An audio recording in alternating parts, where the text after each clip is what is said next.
Please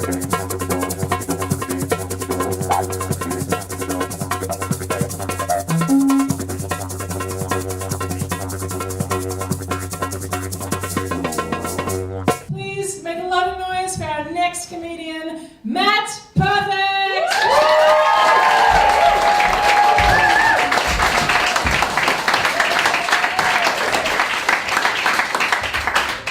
Good evening, everyone. Yes, my name's Matt Perfect, and the answer to your question is, of course. I'm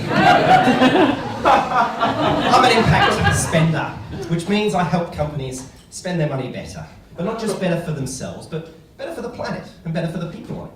So I guess you could call me a strategic shopper. But I'm a bit like those plumbers whose houses always have a leaky tap.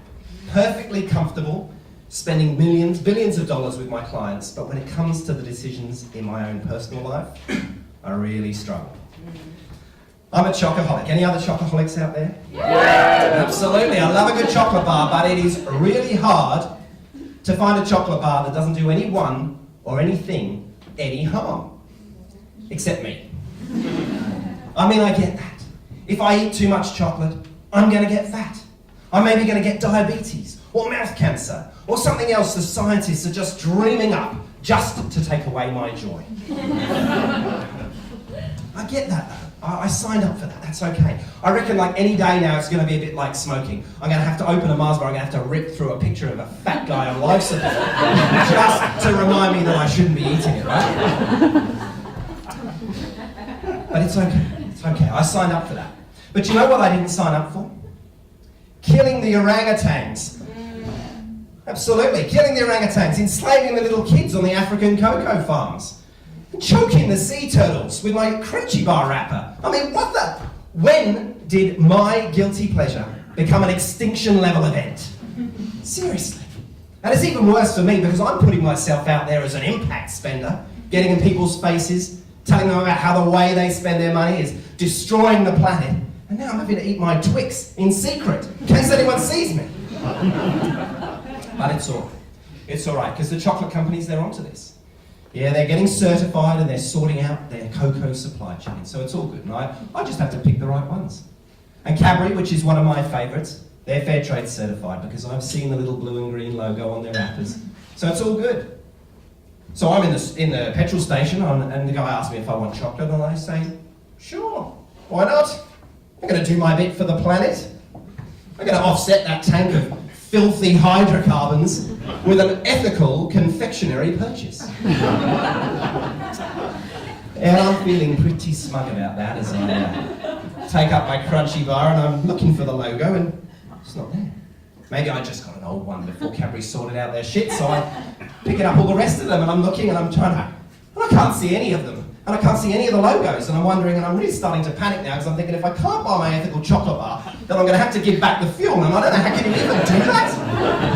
So I'm really panicking now, and I'm getting out my phone, and I'm looking, I'm Googling, I'm thinking I'm fair trade, crunchy, and I'm saying to the dude behind me, I'm sorry man, I know that you're in a hurry, but seriously, what about the turtles? And the kids in Africa, and what about the orangutans? So it turns out the crunchy bars aren't fair trade.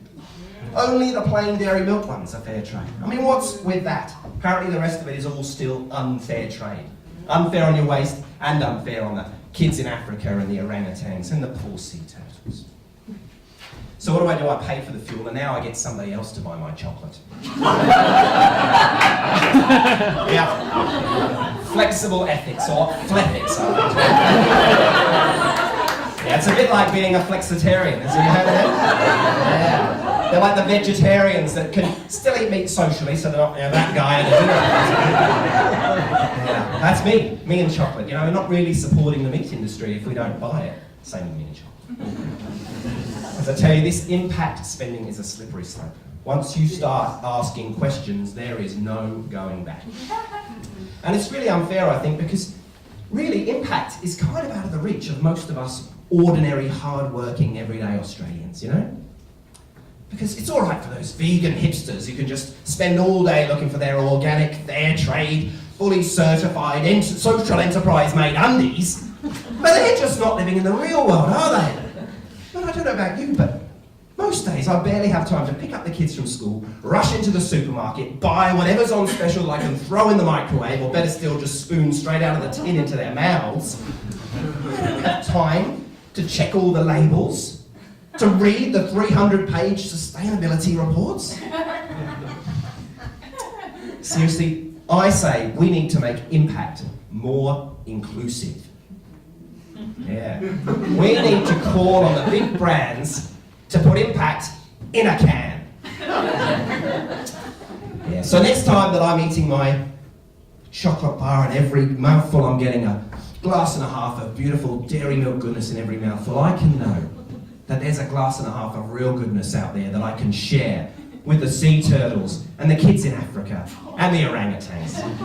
Thank you very much. Good night.